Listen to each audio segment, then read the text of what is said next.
ಇದು IPL ಧಮಾಕ. ನಾನು ಅವಿನಾಶ್ ಶಿವನ್. ಪ್ರತಿದಿನದ ಹಾಗೆ IPLನ ಒಂದಷ್ಟು ಒಳ ವಿಚಾರ ಹಾಗೆ ನಿನ್ನೆ ಆದಂಥ ಮ್ಯಾಚ್ನ ಅನಾಲಿಸಿಸನ್ನು ಕೊಡುವಂಥ ಸಮಯ.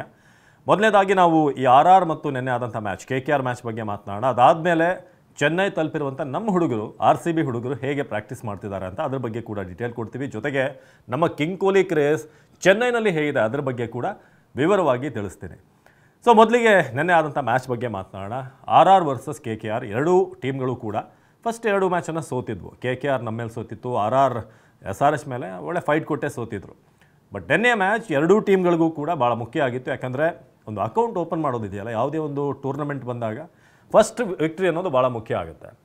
ಸೊ ಹಾಗಾಗಿ ನೆನ್ನೆ ಮೊದಲ ಮ್ಯಾಚ್ ಆರಂಭ ಆಯಿತು. ನಾವೆಲ್ಲ ನೋಡ್ತಿರೋ ಹಾಗೆ ಒಂದು ಹೈ ಸ್ಕೋರ್ ಆಗುತ್ತಾ ಅನ್ನೋ ಪ್ರಶ್ನೆ ಇತ್ತು. ಆದರೆ ಇಷ್ಟು ಮ್ಯಾಚ್ಗಳನ್ನು ನಾವು ಗಮನಿಸಿದ್ರೆ ಚೆನ್ನೈಯಲ್ಲಿ ಏನು MI ವಿರುದ್ಧ ಮ್ಯಾಚ್ ಆಯಿತು, ಅದನ್ನು ಹೊರತುಪಡಿಸಿದ್ರೆ ಸ್ವಲ್ಪ ಲೋ ಸ್ಕೋರಿಂಗ್ ಮ್ಯಾಚ್ ಅಂತ ನೋಡಿದ್ದು ನಾವು ನೆನ್ನೆ.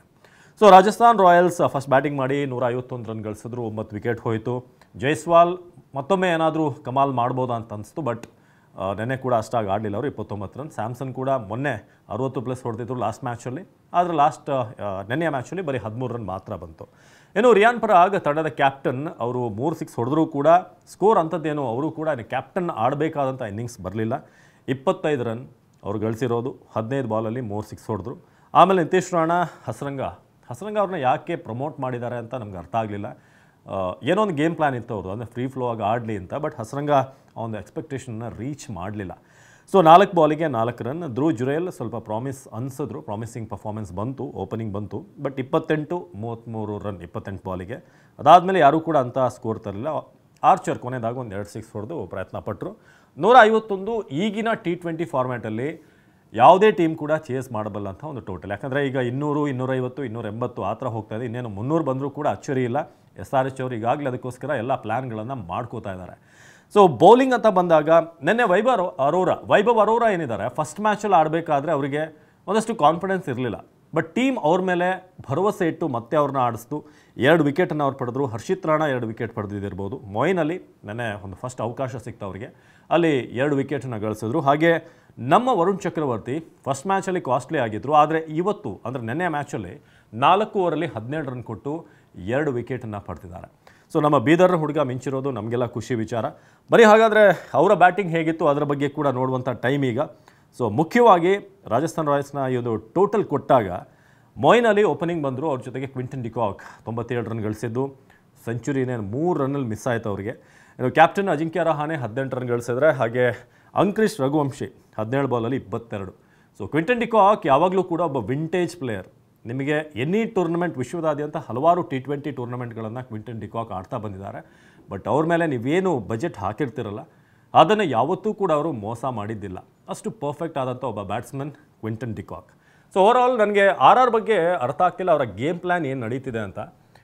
ಯಾವುದೇ ಒಂದು ಟೀಮ್ ಬಟ್ಲರ್ ಅಂತ ಪ್ಲೇಯರ್ನ ನೀವು ಬಿಡ್ತೀರಾ, ಅಶ್ವಿನ್ನ ಬಿಡ್ತೀರಾ, ಚಹಲ್ ಇಲ್ಲ. ಸೊ ಇಷ್ಟು ಪ್ಲೇಯರ್ಗಳನ್ನು ನೀವು ಬಿಟ್ಟ ಮೇಲೆ ಟ್ರೆಂಟ್ ಬೋಲ್ಟ್ ಅಂತಹ ಪೇಸರ್ ಯಾವುದೇ ಟೀಮ್ IPLನಲ್ಲಿ ಕಣ್ಣು ಮುಚ್ಕೊಂಡು ಅವ್ರನ್ನ ಪಿಕ್ ಮಾಡ್ತಾರೆ. ಸೊ ಅಂಥ 4 ಪ್ಲೇಯರ್ಗಳನ್ನು ನೀವು ಹೊರಗಡೆ ಇಟ್ಟು ರಿಯಾನ್ ಪರಾಗ್ಗೆ ಕ್ಯಾಪ್ಟನ್ಶಿಪ್ ಕೊಟ್ಟು 3 ಮ್ಯಾಚ್ ಏನು ಸಂಜು ಸ್ಯಾಮ್ಸನ್ಗೆ ಆಡೋಕ್ಕಿಲ್ಲ, ಓಕೆ ಅದು ಅರ್ಥ ಆಗುತ್ತೆ. ಬಟ್ ಓವರಾಲ್ RRನಲ್ಲಿ ರಾಹುಲ್ ದ್ರಾವಿಡ್ ಅಂತ ಒಬ್ಬ ಮೆಂಟರ್ ಇದ್ದು ನಿಮ್ಮ ಗೇಮ್ ಪ್ಲ್ಯಾನ್ ಅರ್ಥ ಆಗ್ತಿಲ್ಲ. ಜೊತೆಗೆ ನೆನ್ನೆ ಅವರ ತುಷಾರ್ ದೇಶಪಾಂಡೆ ಬೌಲಿಂಗ್ ಕೊಡಲಿಲ್ಲ, ಸಂದೀಪ್ ಶರ್ಮಾಗೂ ಕೂಡ ಬೌಲಿಂಗ್ ಹಾಗೆ ಉಳಿಸ್ಕೊಂಡ್ರು. ಎಲ್ಲ ಕಡೆ ಟ್ರೋಲ್ ಆಗ್ತಿದೆ ಏನು ಅಂತಂದರೆ ಇವರು ನೆಕ್ಸ್ಟ್ ಮ್ಯಾಚ್ಗೆ ಏನಾದರೂ ಆ ಬೌಲರ್ಗಳ ಓವರ್ಗಳನ್ನು ಬಾಕಿ ಇಟ್ಕೊಂಡಿದ್ದಾರೆ ಅಂತ. ಸೊ RR ಅಂತೂ ಇದನ್ನು ಚೇಂಜ್ ಮಾಡ್ಕೊಳ್ಬೇಕು, ಅವ್ರ ಅಪ್ರೋಚನ್ನು ಚೇಂಜ್ ಮಾಡ್ಕೊಳ್ಬೇಕಾಗುತ್ತೆ. ಜೊತೆಗೆ ನಿತೀಶ್ ರಾಣಾ ಕಳೆದ 2 ಸೀಸನ್ನಿಂದ ಕೂಡ ಫಾರ್ಮಲ್ ಇಲ್ಲ, ಅವ್ರನ್ನ ಮತ್ತೆ ಟೀಮಲ್ಲಿ ಹಾಕ್ಕೊಂಡಿದ್ದೀರಾ, ನೀವು ಟಾಪ್ ಆರ್ಡರ್ ಆಡಿಸ್ತಾ ಇದ್ದೀರಾ. ಇದನ್ನು ಸರಿ ಮಾಡದೆ ಹೋದರೆ ರಾಜಸ್ಥಾನ್ ರಾಯಲ್ಸ್ ರಾಹುಲ್ ದ್ರಾವಿಡ್ ಅಂತ ಒಬ್ಬ ಮೆಂಟರ್ ಇದ್ದಂಥ ಟೀಮ್ ಖಂಡಿತ ಈ ಟೂರ್ನಮೆಂಟಲ್ಲಿ ಟೇಬಲ್ ಲೋಲ್ಲೇ ಉಳ್ಕೋತಾರೆ, ಅವರು ತಳದಲ್ಲಿ ಉಳ್ಕೋತಾರೆ. ಸೊ ಇದು ರಾಜಸ್ಥಾನ್ ಹಾಗೆ KKR ಮ್ಯಾಚ್ನ ವಿಚಾರ. ಆದರೆ ಇನ್ನು ಭಾಳ ಆ್ಯಂಟಿಸಿಪೇಟೆಡ್ ಮ್ಯಾಚ್ ಅಂತಂದರೆ ಚೆನ್ನೈ ವರ್ಸಸ್ RCB. ಸೊ ಈ ಮ್ಯಾಚ್ಗೆ ಈಗ ಕೌಂಟ್ ಡೌನ್ ಸ್ಟಾರ್ಟ್ ಆಗಿದೆ. ಈಗಾಗಲೇ ನಮ್ಮ ಟೀಮ್ ಹೋಗಿ ಅಲ್ಲಿ ಪ್ರಾಕ್ಟೀಸನ್ನು ಮಾಡ್ತಾ ಇದ್ದಾರೆ. ಹಿಂದೆ ನನಗೆ ನೆನಪಿದೆ, CSK ಮ್ಯಾಚ್ ಆಗಬೇಕಾದ್ರೆ CSK ಗೆದ್ದಾಗ ಅಲ್ಲಿ ಚೆನ್ನೈನ ಒಬ್ಬ ಅಭಿಮಾನಿ, ಅವನ ಏನು CSK ಗುಂಡ ಅಂತ ಕರೀತಾರೆ. ಸೊ ಅವನು ಹೇಳಿದ್ದ, ಏನು RCB ಗೆಲ್ಲುತ್ತಾ ಬ್ರೋ, ಯಾವತ್ತಾದ್ರೂ RCB ಗೆಲ್ಲಕ್ಕೆ ಸಾಧ್ಯ ಇದೆ ಅಂತ. ಆಗ ಮತ್ತೊಬ್ಬ RCB ಫ್ಯಾನಲ್ಲಿ ಬಂದವ್ರು ಹೇಳ್ತಾರೆ, ನೀನು ಇಲ್ಲಿ ಮಾತಾಡ್ಬೋದು, ಆದರೆ ಇಂಡಿಯಾ ಟೀಮ್ ಅಂತ ಬಂದಾಗ ನೀನು ಕೊಹ್ಲಿ ಹತ್ರ ಬರಲೇಬೇಕು, ಕೊಹ್ಲಿ ಆಡಲೇಬೇಕು ಅಂತ.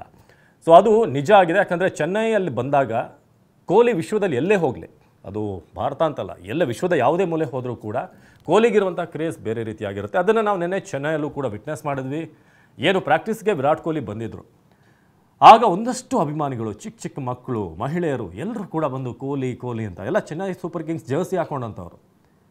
ನಾವು ಕ್ರಿಕೆಟನ್ನು ಫ್ರಾಂಚೈಸಿಯಿಂದ ಬೇರೆ ಬೇರೆ ಮಾಡ್ಬೋದು, ಆದರೆ ಅಭಿಮಾನಿಗಳು ಅಂತ ಬಂದಾಗ, ಇಂಡಿಯನ್ ಟೀಮ್ ಪ್ಲೇಯರ್ಸ್ ಅಂತ ಬಂದಾಗ, ನಾನು ಕೊಹ್ಲಿ ಒಬ್ಬರ ಬಗ್ಗೆ ಹೇಳ್ತಾ ಇಲ್ಲ, ರೋಹಿತ್ ಶರ್ಮಾ ಬನ್ನಿ, ಹಾರ್ದಿಕ್ ಪಾಂಡ್ಯ, ಯಾರ ಬಗ್ಗೆ ಕೂಡ ನಾವು ಮಾತನಾಡಿ ಫ್ರಾಂಚೈಸಿನ ಹೊರತುಪಡಿಸಿ ಎಲ್ಲರೂ ಕೂಡ ಪ್ರೀತಿಸ್ತಾರೆ. ಅದನ್ನು ನಾವು ವಿರಾಟ್ ಕೊಹ್ಲಿ ಅವ್ರ ವಿಚಾರದಲ್ಲಿ ನೋಡಿದ್ವಿ.